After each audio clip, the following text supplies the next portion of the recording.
The test is in 4 parts: Part 1, Part 2, Part 3, and Part 4. Now look at Part 1.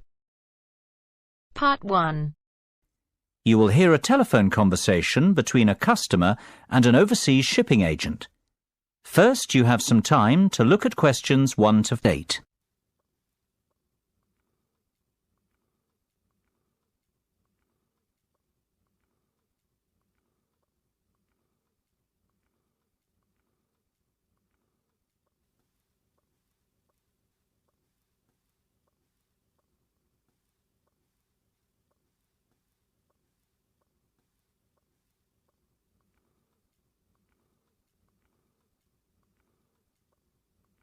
You should answer the questions as you listen, because you will not hear the recording a second time. Listen carefully and answer questions 1 to 8. Good afternoon, Denham's Shipping. How can I be of service? Well, I wish to inquire about sending a container of personal items from the UK to Ireland. No problem. Would you like me to give you an estimate of the cost? Yes, please. Well, first of all, may I take your details? Of course. My name's Tim Lafferty. Could you spell your surname for me, please, Tim? Yes, it's Lafferty. Lafferty. Thank you, Tim. Now, where would you like us to pick your container up from? My university, if possible. OK. Let me make a note of the address. It's Abbeyfield University. Is that Abbeyfield?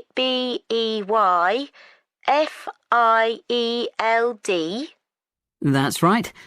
Park Street, Brighton. Perfect. And may I take down your postcode too? It's BR8 9P3. Great. Thank you, Tim. Have you the container's measurements? I do. It's approximately 2.5 metres long by 1.25 metres wide. I see. Quite a big one then. Indeed. And the height? I make it 1.20 metres deep. So that's 2.5 by 1.25 by 1.2. Right. And what will actually be in the box, Tim? Oh, mostly old uni books. OK. And some music albums. Anything else? Yes, a little bit of stationery. I see. And could you put an estimate on the value of the items? The books are quite valuable. They're worth around £1,800. The music albums, maybe half that, say £900. And you can put the stationery down as £300. Before listening to the rest of the conversation, you have some time to look at questions 9 and 10.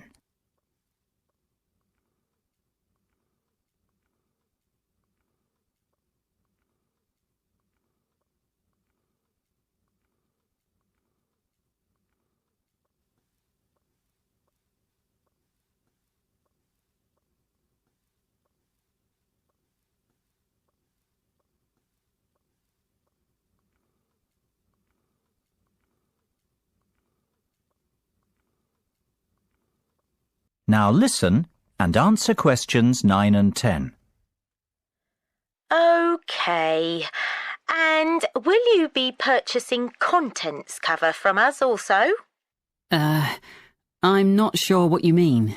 Sorry, let me explain. Because your items are worth more than £2,000, we recommend that you purchase insurance to cover yourself in the event of damage or loss. Makes sense. What are my options? Well, we offer 3 insurance deals: the premium rate, standard rate and economy rate ones. Premium offers full cover in the event of loss, damage or theft, which means you would be provided with the full cost of replacing your belongings. What about standard and economy?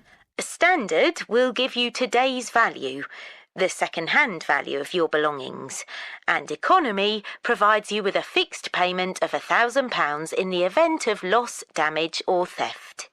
Well, I can afford to live without those books, to be honest, so just give me the cheapest option. We recommend standard cover for all our customers. No, thank you. That won't be necessary. The cheapest option will be fine. No problem.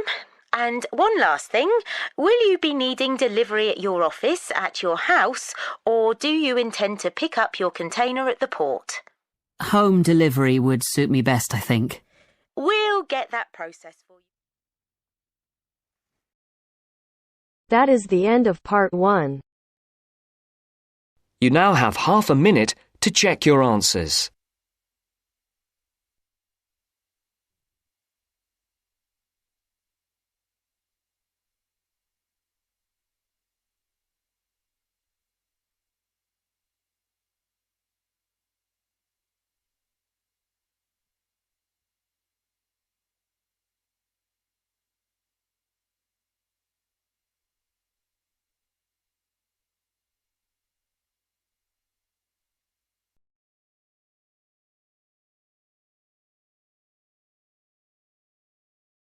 Now turns to part 2. Part 2. You will hear a discussion between 3 people in a university tutorial. In the first part of the discussion, they're talking about city traffic and the motor car. First, look at questions 11 to 14.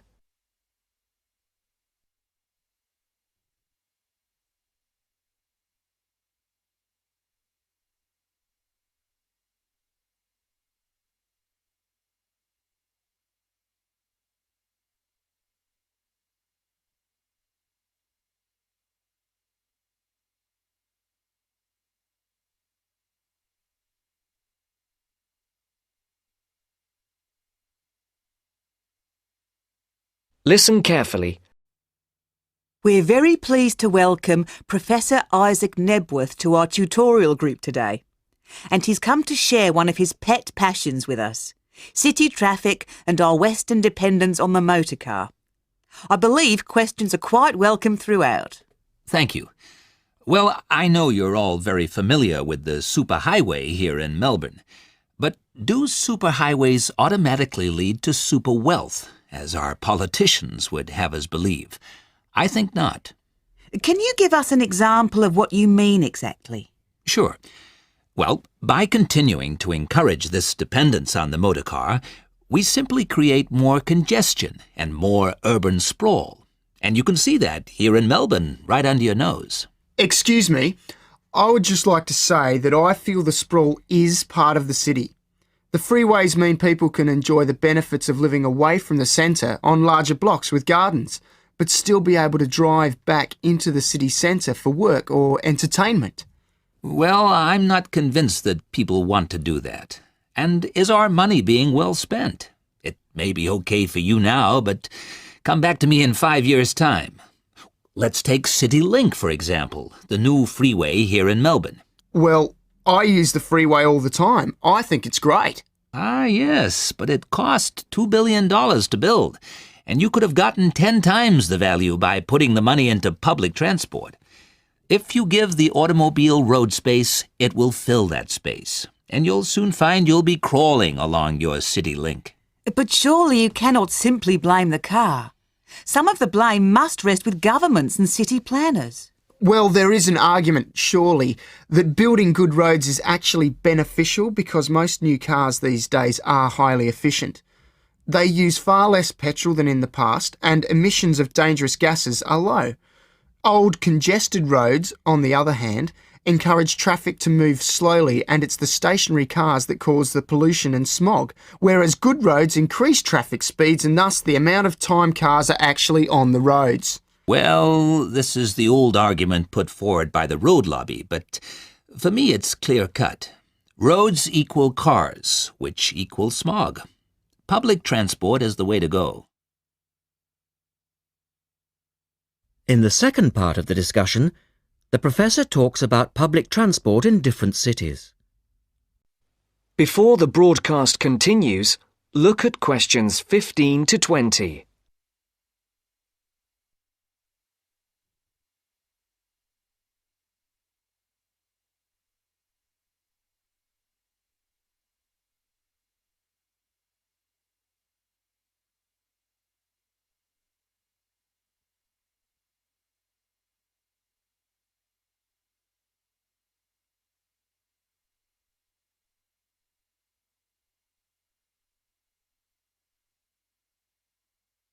You will now listen to the second part of the talk.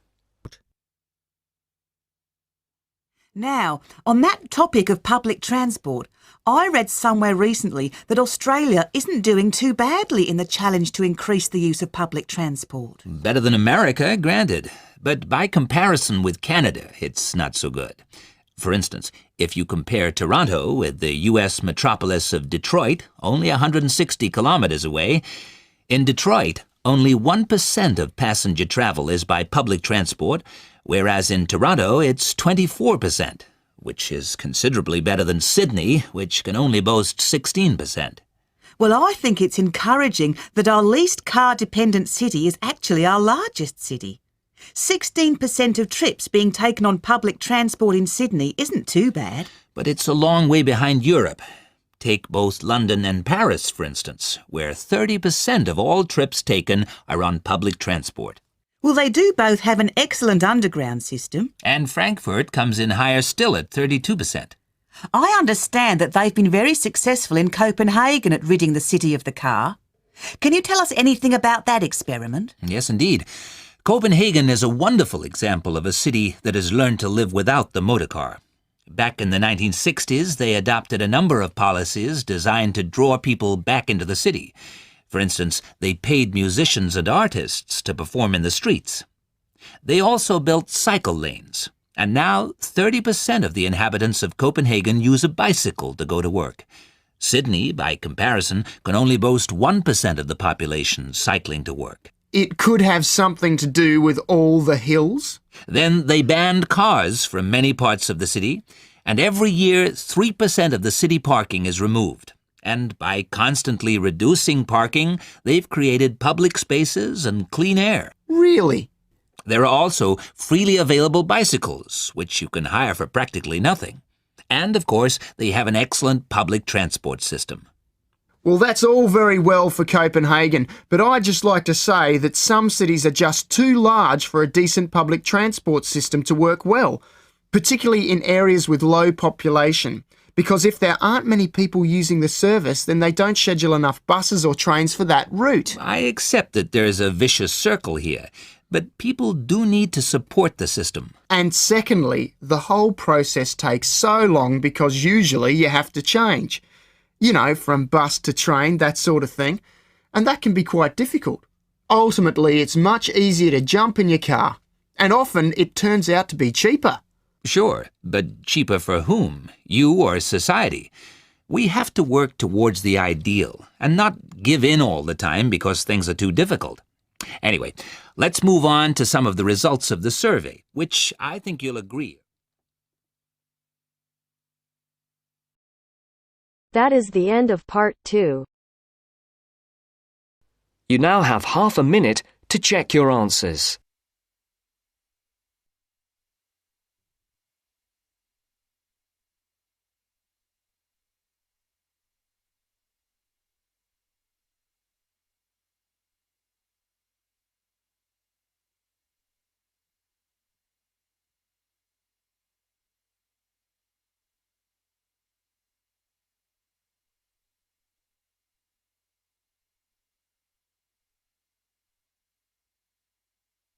Now turns to part 3. Part 3. You will hear two students, Ramil and Kirsten, discussing presenting a paper at an architecture conference. You now have 30 seconds to read questions 21 to 28.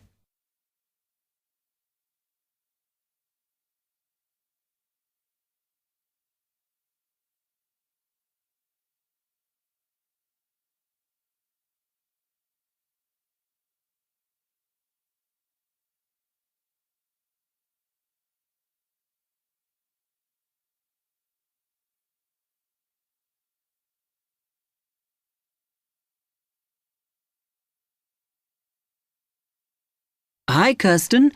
Have you heard about that architecture conference in Oxford at the end of the year? Yeah, I saw the leaflet on the notice board. As it's my final year, I ought to try giving a paper, but I've got no idea how to go about it. Oh, I think you should go for it. I did one last year. It's quite straightforward. First of all, you need to see what the conference themes are. You know, what topics they're covering. You can do that by looking it up on the website. You need to submit a paper that falls into one of the categories they give you. Oh, that may give me some ideas. Then, while you're doing that, you should also have a look at the information on how to submit your paper. The rules, if you like, such as the length. It's important you follow those. I see. And then I suppose the next stage is to start writing it up. I'd like to use it as an opportunity to propose some future work, but I understand it must be based on current work. Still, there's plenty to choose from. It makes sense to do something that I'm more familiar with. Yes, and the other thing is, when you've written it up, then go back and look at your data carefully and make certain that you've presented it in a format that is standard for your subject. Remember, people have to absorb information very quickly while they're listening. Don't make it too complicated. Okay, well, I reckon that'll take me about a month to get that sorted. Then the next thing I have to do, I guess, before I send it off to the conference organizer, is give the whole thing to the events officer so that he can look through it and see if it all makes sense and is okay. Yeah. Remember to warn him that it's en route so he can fit it into his schedule. Oh. Then you're done, really. All you have to do after that is to go through it and sort out any changes you need to make. Then finally, you can submit it. You can do that online. Phew, good. Then I just wait to hear, I suppose. How long does that take? It depends, but usually about 6 weeks. Oh. When you hear if your paper has been accepted, then at that stage, it's worth giving them a list of any technical things you need when you actually give the talk. A screen or video players or that sort of thing. Okay, but that's a long way off. And I know that if my paper is accepted, then at that stage, I have to give them a short text about myself and my academic background so that they can put it in the brochure. Famous at last. Yeah. You now have 15 seconds to read questions 29 to 30.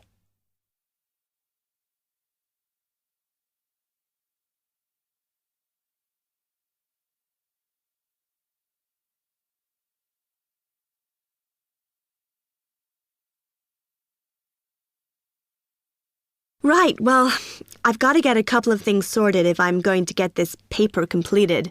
Have you got enough data? Possibly. I'd like to reinforce some of it, though, so I thought I'd send out some more questionnaires. I was looking at that thesis that Angela wrote last year, and she said you need a sample of over 100 to be sure of your results. I think some of this year's postgraduates are doing some of the same stuff as you on buildings. Why don't you talk to them? I'll end up getting confused. It would be more useful for me to actually go out to that site by the rail bridge to see how they're building the new factory. Oh. I managed to get hold of Professor Barnett at London University, and he said I should go out and take pictures. I'm pretty busy, but I'll have to make time. Anyway, what about you? What are your plans?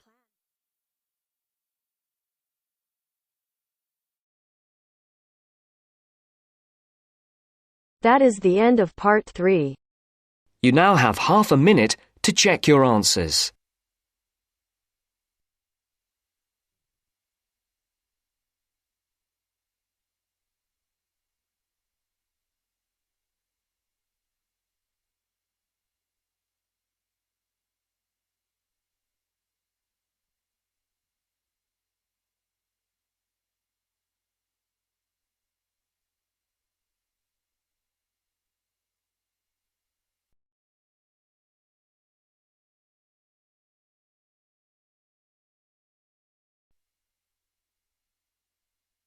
Now turns to Part 4.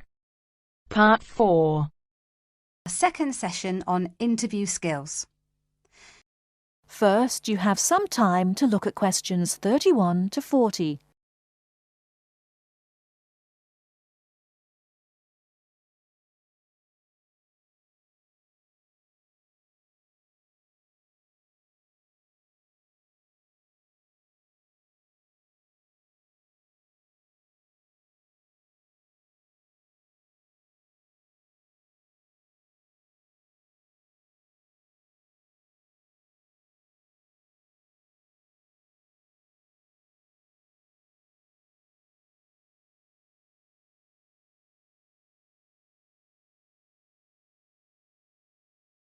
Now, listen carefully and answer questions 31 to 40. Hello there everyone, and welcome to our second session on interview skills. Now, we have already looked at what to say in the interview and what to wear. So let's consider non-verbal behaviour, or as it is more often called, body language. Believe it or not, research has shown that this is what makes the strongest impression on people we meet. Frequent eye contact is one aspect of body language which goes down very well with interviewers and creates a good impression. Looking at people means that you're sure of yourself and confident. In fact, one famous car company even makes a note of the level of eye contact candidates make during their recruitment process for this very reason. So it is very important to maintain eye contact. But be careful how you do it. Avoid staring, as this is a sign of hostility. But avoiding eye contact altogether and looking away or down is even worse. But the general message is maintain that eye contact. Believe me, the eyes have it. Now, along with eye contact, smiling is one of the other important non-verbal actions which say more to the interviewer than any answers you give. A good way to create a good impression during the first few minutes of your interview is to smile warmly when you meet the person or people who will be interviewing you. It shows them that you are relaxed. Facial scanning takes a triangular route, from the eyes down to the mouth and back to the eyes. Even when you aren't speaking, an interviewer will be noticing your mouth, so give a relaxed smile whenever you feel it is appropriate. Now, not surprisingly, interviewers pay most attention to a person's face or head during an interview, and they certainly pick up a lot on what they see. Researchers have identified nodding as going down very well with interviewers. This simple gesture shows that you are listening and paying attention. Another useful head gesture is to tilt your head slightly to one side. Now, this reinforces that you are listening well to what the interviewer is saying to you. However, tilting your head back isn't such a good idea, as this signals arrogance. And drooping your head forward indicates that you are lacking in confidence. And as we all know, that is exactly the opposite of what an interviewer wants to see. So the message is, mind your head. Now, posture, or the way that you carry yourself, is an important area of body language to be aware of.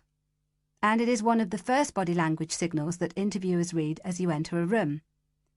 Posture also matters when you're sitting down. A well-supported position, with your shoulders square and sitting full back on the chair, will give the impression that you are confident, which is just what the interviewer wants to see. I once interviewed a candidate who perched right on the edge of her chair throughout. I kept feeling that she was about to run out of the room in terror. However, occasionally leaning forward slightly when the interviewer is speaking reinforces the message that you are keen and interested, as well as showing the interviewer that you're actually listening to what they are saying. But don't overdo it by leaning too far forward. That can be a bit distracting for the interviewer. Now, we all tend to use our hands to gesture, especially when we are explaining something or as we become involved in what we are saying. This is fine. It shows that we are keen and perhaps even excited about something. However, what can work against someone at an interview is when they fidget. This kind of moving about is, of course, what we do when we are nervous, and fidgeting can be very distracting to watch. So if this is a problem for you when you get nervous, it is a good idea to practice sitting with your hands gently resting in your lap or on the arms of the chair. Try not to fold your arms though, as this tends to look uncomfortable or hostile. But whatever movements you make, be careful with your hands. They need to be kept well away from your mouth, head or face. In fact, experts say that when a hand flies up to or over a person's mouth, it implies that the person is worried or wound up about something. For most of us, staying calm in an interview situation is a challenge, so putting in a bit of practice in advance will help. So, to end with, here are a couple of suggestions on how to improve our body language. A good idea is to choose a role model, such as an actor or fictional character, or a public figure or someone you know. Then sit calmly and imagine that you are this person. Now, other countries have different body language signals. So remember that if you are being interviewed abroad, you may want to check if there are any special gestures to avoid. It's also a good idea to get used to reading body language signals. You can do this by simply watching how people interact in public places, such as on the streets or in restaurants. And finally, when people have struck up a rapport, it is reflected through the natural mirroring of each other's body language movements. So you can use this to your advantage by occasionally mirroring the interviewer's own movements. For example, if they lean over to one side, you can do the same a few seconds later. It helps to create a special effect known as similar to me. But don't do it too often or the interviewer will notice. Now, any questions before we move on to interview listening skills? That is the end of part 4. You now have half a minute to check your answers.